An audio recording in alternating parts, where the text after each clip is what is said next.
श्रीराम. आता आपण 48वा श्लोक बघणार आहोत. हा श्लोक असा आहे.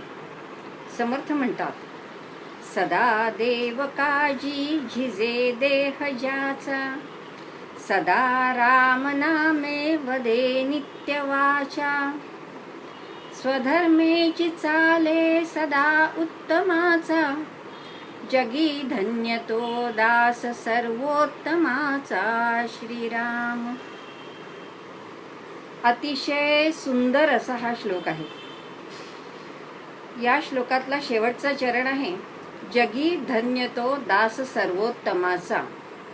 मागच्याही श्लोकामध्ये शेवटचा चरण हाच होता आणि त्याच्यात नवविधा भक्तींचं वर्णन त्यांनी केलेलं होतं. त्याच्यामध्ये दास्य भक्ती ही कशी आहे, तर ही शेवटच्या पायरीवर म्हणजे 7व्या पायरीवर आलेली आहे. आणि आता हा जो दास आहे हा कुणाचा दास आहे, तर तो सर्वोत्तमाचा दास आहे. सर्वोत्तम म्हणजे कोण, की ज्याच्यापेक्षा दुसरा कुणीही श्रेष्ठ नाही असा, अतुलनीय, एकमेव असा जो तो सर्वोत्तम. आणि या ठिकाणी सर्वोत्तम म्हणजे समर्थांचा श्रीराम आहे. आणि समर्थ स्वतःला रामदास असं म्हणून घेतात आणि त्याच्यामध्ये धन्यता असं मानतात. कारण नवविधा भक्ती मार्गातल्या या क्रमावर असलेली ही दास्य भक्ती कशी करायची ह्याचं मार्गदर्शन या श्लोकामध्ये फार सुंदर रीतीने केलेलं आहे. आता याचे जे श्लोक बघितले तर स्वधर्मेची चाले सदा उत्तमाचा, या ठिकाणी शब्द आलेला आहे स्वधर्म. स्वधर्म कशाला म्हणायचं, आपण ज्या वेळेला जन्माला येतो त्या जन्माच्या बरोबरच आपल्याबरोबर आपला धर्म हा ठरलेला असतो. धर्म याचा अर्थ हिंदू धर्म, मुस्लिम धर्म, ख्रिश्चन धर्म असा नाहीये. या ठिकाणी धर्म याचा अर्थ आपली कर्तव्य, आपल्या जबाबदाऱ्या या त्या ठिकाणी येत असतात.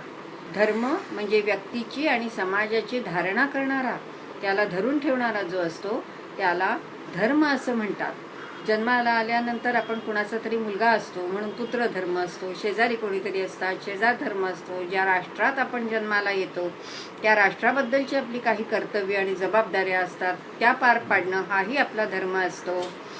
जो कोणता व्यवसाय आपण करत असतो त्या व्यवसायाच्या ठिकाणी निष्ठा असणं आणि तो प्रामाणिकपणाने सचोटीने करणं हा सुद्धा आपला धर्म असतो.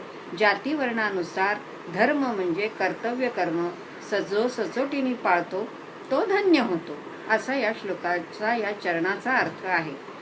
त्यातही प्रत्येक कार्य जेव्हा आपण करत असतो, कर्तव्य कर्म म्हणजे कार्य, हे जेव्हा आपण करीत असतो त्यावेळेला काय करायचं असतं, की मी हे कार्य कशासाठी करतोय, हे कार्य मी श्रीहरीचं कार्य करतो आहे.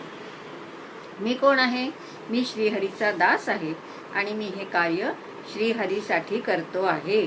हा भाव मनामध्ये ज्या वेळेला असतो त्यावेळेला त्या कामामध्ये कुठल्याही तऱ्हेने कुचराई नसते, कोणत्याही तऱ्हेने बेईमानी नसते आणि तो ते कार्य अत्यंत सचोटीने, निष्ठेने आणि प्रामाणिकपणाने असा हा करत असतो. हे काम करत असतानाच आणखीन काय करायचं, म्हणजे देवाचं कार्य आहे असं समजून तर ते कार्य करायचं, पण त्याच्याबरोबर त्या परमेश्वराचं नाव जे आहे, हरिनाम जे आहे ते घेत जायचं. सदा राम नामे वदे नित्य वाचा. आता कशी आहे वाचा, तर नामाबरोबर मन रंगून जायचं याचा अर्थ फक्त नामच घेत बसायचं का, तर तसं नाहीये.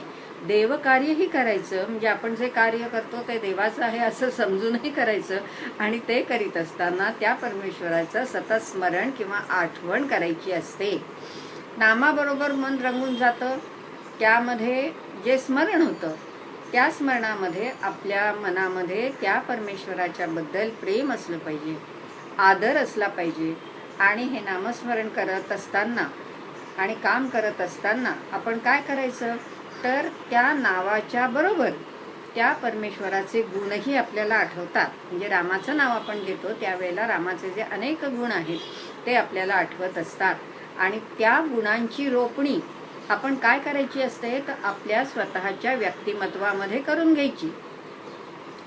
गुणांची रोपणी स्वतःमध्ये करायची, मनामध्ये आणि कामामध्येही करायची. याला ज्ञानेश्वर पेरते व्हा असं म्हणतात. काय पेरायचं असतं तर आपल्यामध्ये गुण पेरायचे, गुण रुजवायचे, त्या सर्वोत्तमाचे गुण जोपासायचे असतात.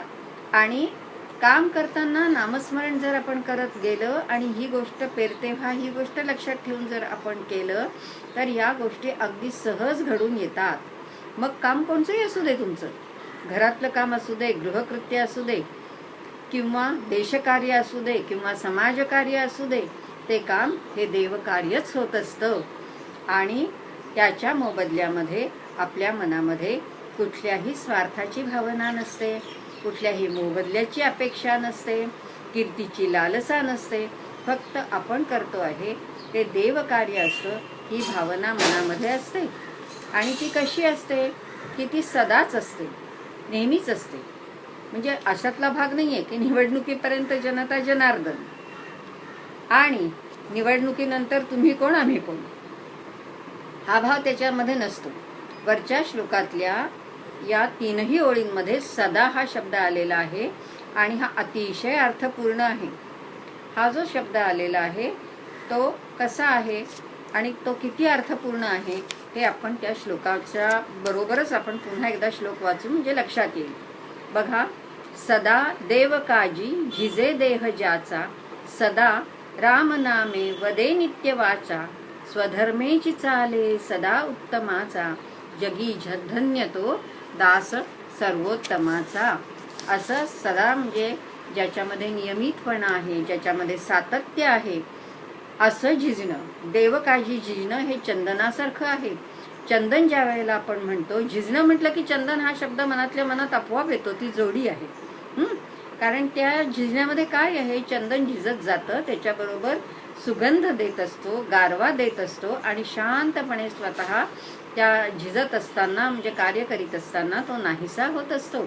तिथे मागे फक्त काय असतं, सुगंध आणि गारवा ठेवलेला असतो. त्याचप्रमाणे देवकार्य करत असताना, नामस्मरण करत असताना ते सदा आणि अखंड करावं, स्वधर्मामध्ये निष्ठा ठेवून करावं, त्याच्यामध्ये धरसोड नाही. आणि असा जो असेल तोच त्या सर्वोत्तमाचा, श्रीरामाचा दास या जगामध्ये येऊन खरोखरीच धन्य होतो.